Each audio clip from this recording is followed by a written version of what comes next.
Hey everyone, it's Tiff Testifies here and welcome back to my channel. If you are new, thank you so much for joining me today. I like to cover things based in faith and spirituality, as well as giving you some really fun glimpses into my everyday life and healing. Now today's video is a little bit different, as you can tell by the title.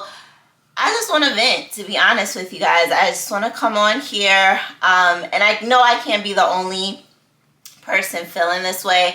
And before I get into what I want to talk about and what we're going to talk about today, I just want to start off by saying I am by no means a social justice warrior, SJW. I do not subscribe to any of those titles whatsoever. I feel like a lot of that stuff is divisive, just in my faith in general, what I personally believe. But in the same breath, I like to call a thing a thing.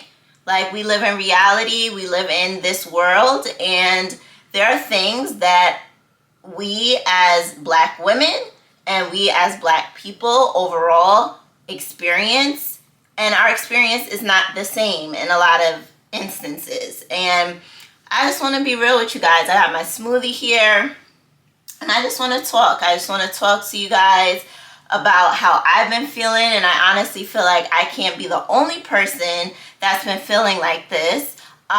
So just to give you a little bit of background on me, I've always worked in a more corporate structure, even though my dream initially was to break into like media and entertainment. My dream job was to work at a label. I'm probably aging myself right now because it's like labels are, not somewhere most people want to work nowadays, just because of the way the industry has changed. Obviously, in addition to my faith now, that's not a place that I really feel like would be aligned with me and what I believe.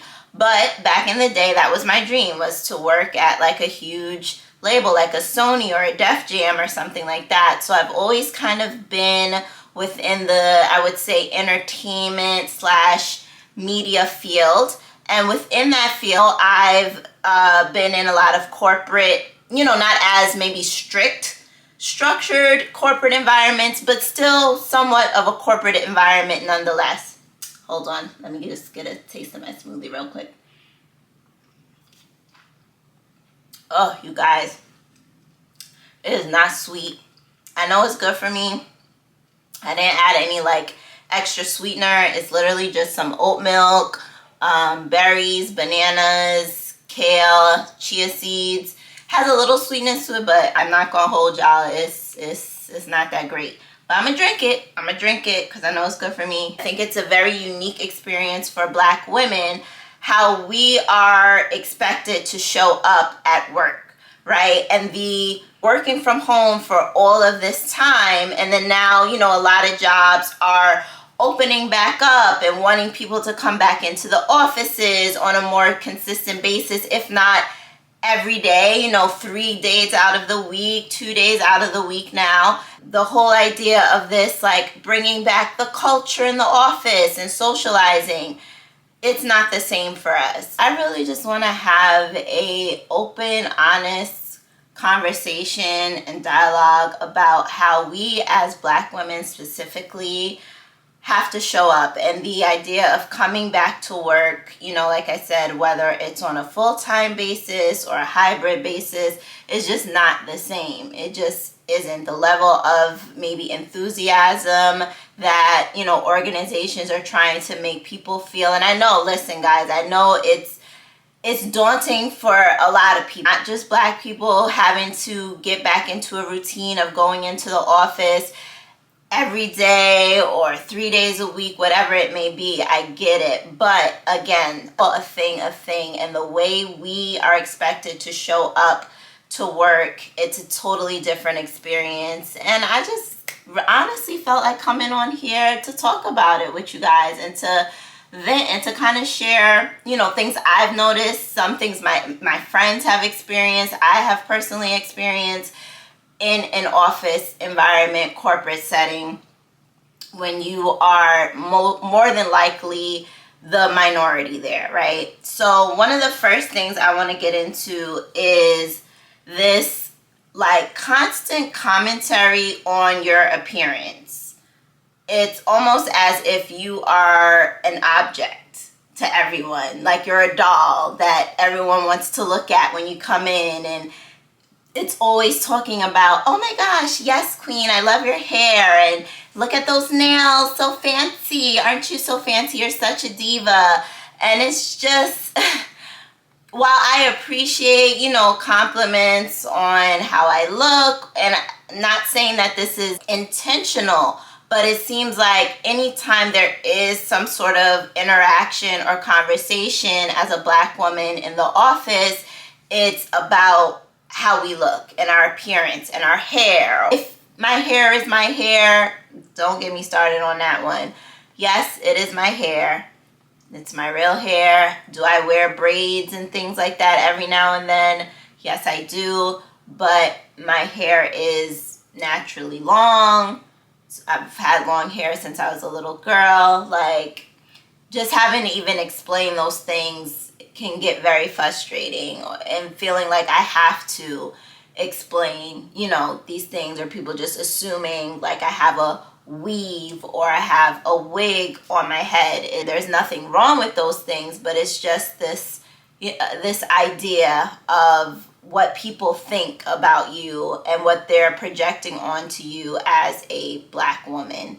There's very few conversations talking about our role or actual business a lot of times when we're talked to our opinions on, the business or the organization as a whole. Those conversations are rarely had with us unless we initiate those conversations and we bring those types of things up. If it's not us bringing it up, a lot of times it's the whole look at you, like, oh, look how you look kind of thing. And I'm not with it. And like I said, I love compliments, but if that's all you consistently have to say to me whenever we talk or we're talking, it's not cool.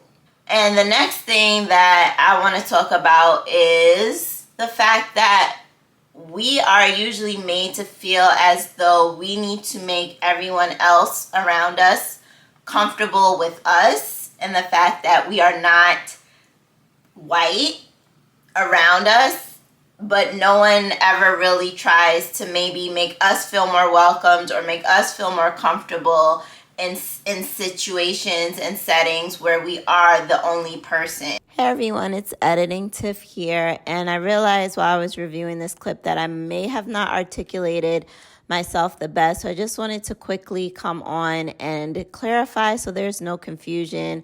And basically what I was trying to say is that we as Black women have this sense of feeling like we have to make everyone else around us be comfortable with our Blackness.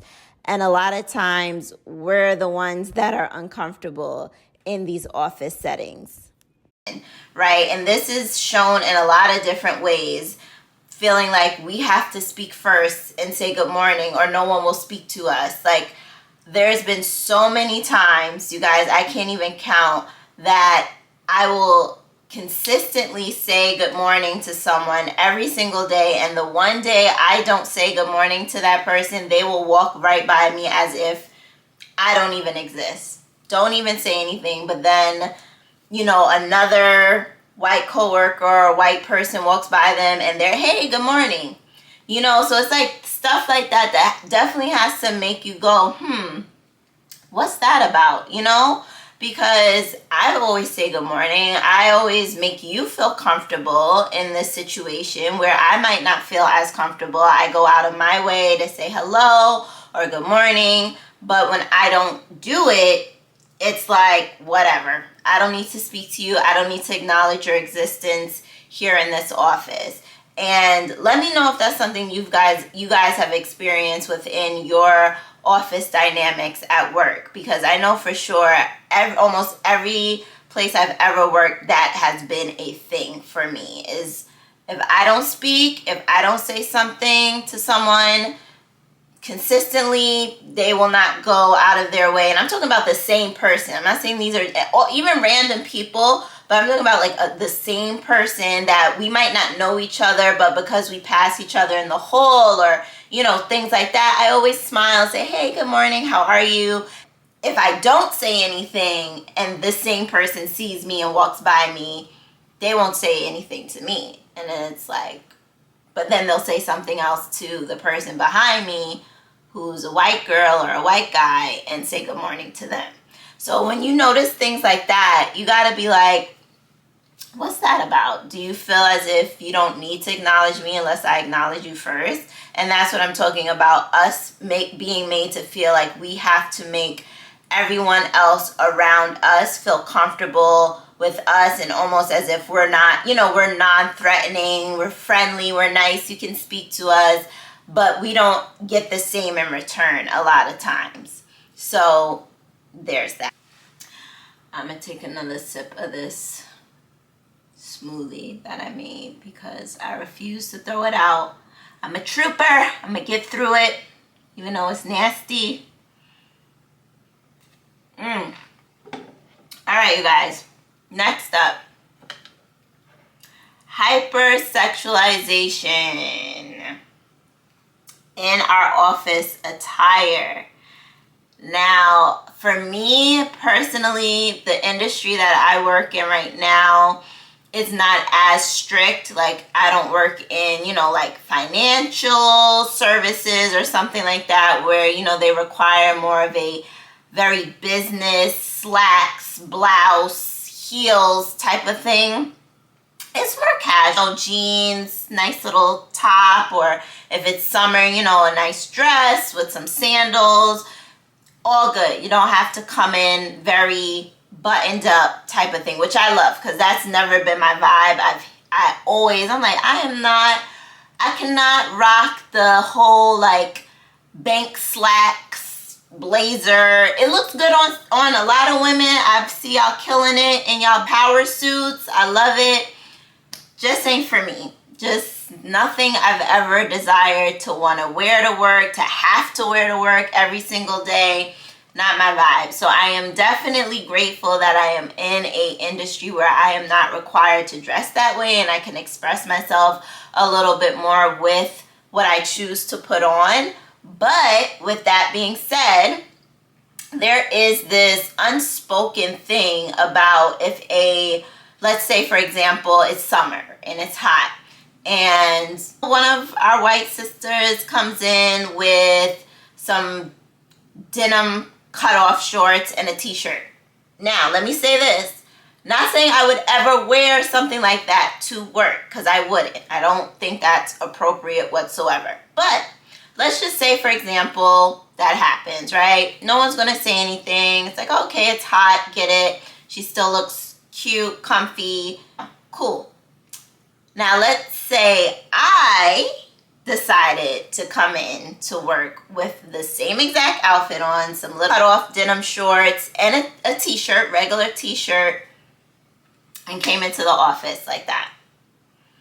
Now, I'm going to ask you guys, do you honestly think that people wouldn't say something? Now, I'm not saying they would maybe say something to my face, but I definitely know, because I've experienced this, not me personally, but I've had other friends experience. They're more curvy. I'm not the curviest, but, I got a little working with some stuff, right? And people are like, oh my gosh, like, I can't believe she wore that. It's the whole thing about you look too sexy at work. You're too sexy. And what should I come in, with baggy pants on and a baggy shirt? Because now you look sloppy, right? So it's just like there is a hypersexualization of the black female form, the black woman body in the workplace that I don't think gets spoken about a lot in general. Is when we might even second guess certain things, right? Before we even step out of our house. Like, ooh, is this dress too tight? Is it too form-fitting? Are these pants too tight? Are these shorts too short? Is my top too low? Whereas maybe other races of women don't even think twice about that. because they know that they will be accepted in whatever they wear regardless. I'm just saying, let's call a thing, right? Let me know if that's something you guys have also experienced, because like I said, I'm pretty sure that if one of us showed up in some denim shorts in the summer on a 90-degree day at work, it would be a totally different conversation, right? So I want to share something that I found really interesting. I didn't do a ton of research for this video because honestly, this was more so me just kind of venting and wanting to talk to you guys about your experiences. If I'm tripping, if I'm bugging, I want to know, call me out. I love for people to let me know, like, nah, maybe you reaching, sis, you reaching, like, because I could be, I am totally open for that critique as well. But with that being said, there was a survey conducted by Gallup Center on Black voices between November and December of 2020, so that's fairly recent, and only 23% of Black women felt as though their organization was fair to everyone. That's pretty low, guys. 23% is not even half. So that is not a good sign. And I actually kind of have a story that kind of ties into this, feeling of, not everyone is treated fairly. So I was still fairly new at this company I was working for. And, maybe I would say maybe like 6-7 months in, right? That's fairly new, under a year. And my manager would consistently sit and help one of my white male coworkers. Now, he and I had the same job title, so there was no difference in what we were doing or what we were required to do for our job at the time. And literally, he sat only like 1 or 2 seats down from me, so I could hear what was going on. This is not me just assuming this is what was happening. I could hear my manager at the time sitting there and walking him through what he needed to do to get his work completed and to get his, whatever he was doing done, right? So I had been working on a specific project. It was for a huge thing that was going on at my job. I was working till like 10 o'clock at night on it. I sent it out at like 10:30 at night. And the person that I was working on the project for sent, back some notes and was just like, oh, like, I think this is off, this is wrong, whatever, which, cool, totally fine, right? So I reach out to my manager the next morning and I'm just like, hey, based on the feedback, do you think we could set up some time to kind of go over this? Because I just want to make sure I'm understanding and, I want to make sure that I get the project done completed correctly and all of that stuff. So she proceeds to say back to me, well, Tiff, I feel like you've been here long enough. You really should feel empowered. It's like the word salad is wild, yo. The word salad to be passive aggressive is crazy to me. So she just says, I want you to feel empowered to handle this on your own, kind of thing. And it was like, I get it and thanks, but at the same time, I did handle it on my own. I completed the project. I don't want to continuously feel like I'm doing this over and over again and not delivering what this person is asking for. And I just wanted a second set of eyes, opinion, and I would have taken it from there, right? I don't think that's too unrealistic of an ask for your manager. I thought that's what managers were for, right? So I brought this up to a director, not that same day. It was more so when the director was checking in with me and asking me how things were going. And I brought up this incident and said, I really didn't feel fully supported in that moment. And I felt like it was something that wasn't outside of, an irrational request. Y'all, tell me why, maybe a week later, I was off this person's team and moved to a different team. But this is the same person that was working with another colleague of mine at the time almost every day, that had been there for years. I hadn't even been there a year. This person had been there for several years at this point, and would be sitting there discussing with this person basic things that they should know how to do by now when someone's been at their job for 3+, 4+ years, right? And now I'm put off of the team.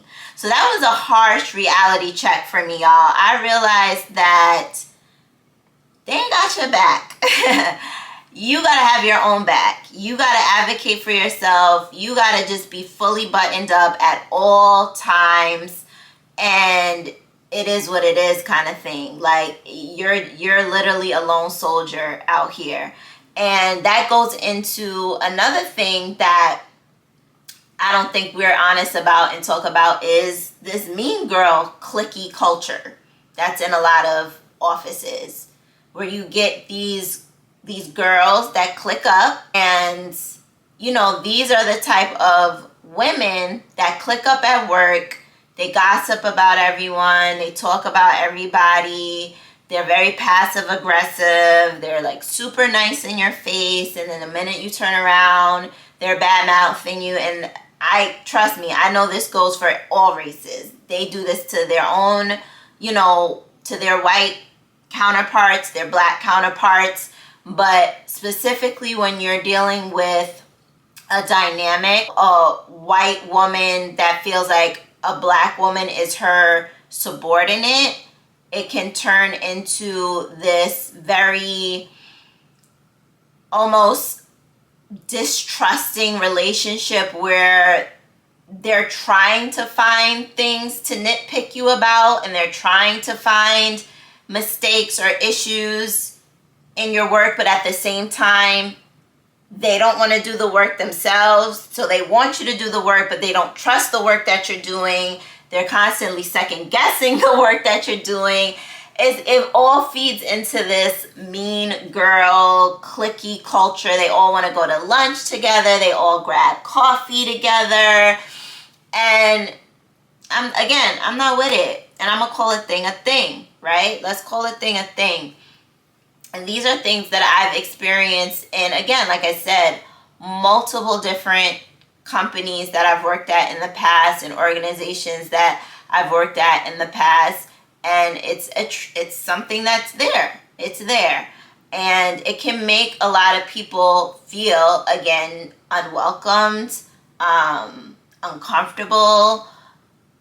And then if these people are all clicky, and you try and give honest feedback to, like I tried to do in my situation, and give honest feedback about how I was feeling, but because they're in this clique together, and because, they're friends and stuff, my feedback gets tossed to the wayside, and the solution is to just remove me and never address that actual person, because you're in this clique with each other. Just calling a thing a thing.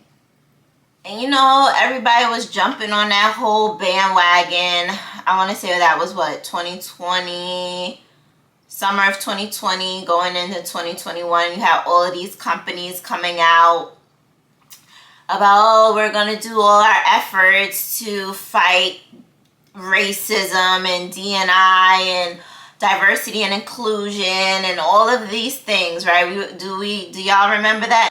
We're not really having these honest conversations about how we as Black women cannot show up to work the same. Our coming back into the office experience is not the same. Our enthusiasm, a lot of us, to come back and have to go back into these routines of microaggressions. I do believe, sometimes people be pushing it, like I said, but I do think those are instances sometimes where it is coming from, a place of, it can come from a place of ignorance and not understanding, and I believe everyone deserves grace, 1,000%. But when it's done in a way where you clearly see how someone interacts with you differently than they would interact with their fellow white counterparts, there's a question there, because I don't need you to call me queen. I don't need you to use vernacular that you think I use, which a lot of times I don't. I don't even really speak with a lot of slang and all of that, but talking to me as if you think that's how I speak or that's how I want to be addressed. No, not it. Not it. Try again. Like, just talk to me how you would talk to anybody else. I'm a person just like you're a person. Really wanted to come on here and vent. And again, call me out. Do y'all think I'm stretching it? Do y'all think I'm reaching? I really want to know if it's just me. Have you guys experienced some of the things that I'm talking about in this video? I really want to talk about this because I do think that a lot of these organizations and companies love to have this idea or this facade or the illusion that this is something they're truly dedicated to, but then we blatantly ignore the real conversations that could actually start open and honest dialogue with everyone. And if it is the fact that, like, yeah, I've never been around black people, I don't know how to talk to y'all, say that. Like, say that. I respect that so much more. Like, just say that. I wouldn't get offended by that. I don't know if other people would, but I would respect that so much more than trying to put on like some type of caricature of what you think a black person speaks like, or or the conversations we would want to have. I don't know. Let's just start calling a thing, right? Can we do that in 2023? All right, you guys, that is all I have for you in this video. Let's do a smoothie check. How far did I get? Halfway. Ooh, it's turning like gray. It don't even look purple no more. Never again. Definitely will make sure I add some sweeter stuff next time. But anyways, guys, please comment, like, subscribe. Don't forget to hit that post notification bell so you know every time I upload a brand new video. And I love you all. And until next time, Yah bless. Bye.